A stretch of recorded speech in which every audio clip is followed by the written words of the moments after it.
Happy New Year and welcome to the first report of 2026 for the Eastern Shore. The supply of homes for sale should grow by another 8.9% this year, but right now the Eastern Shore inventory available shrank.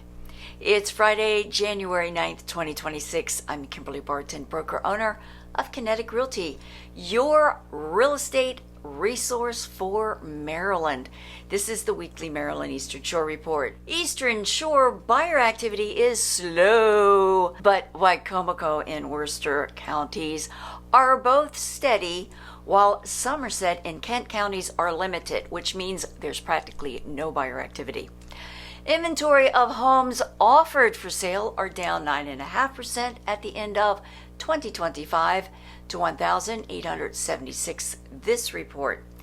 These homes are priced at a median $385,000, off by 1.7% from December 2025.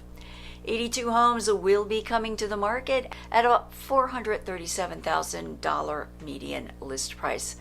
118 homes went under contract in 71 days with a median list price of $345,500. 86 homes sold in 32 days at 96.1% at a median $362,450. While inventory and prices are down for resale properties, homes listed for lease rose to 171 units at a median $2,000 per month. What's ahead for 2026? Well, predictions are that mortgage rates are going to stay in the low sixes.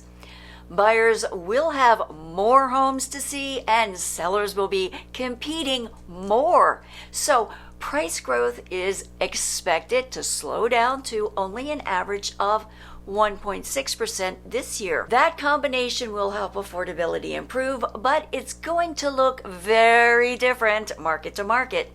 Want to know what's expected for your area? Give me a call and let's talk. That's your weekly wrap for this week's Maryland Eastern Shore Report for Friday, January 9th, 2026. Thanks so much for tuning in. Enjoy your weekend. I'll see you next Friday. Take care.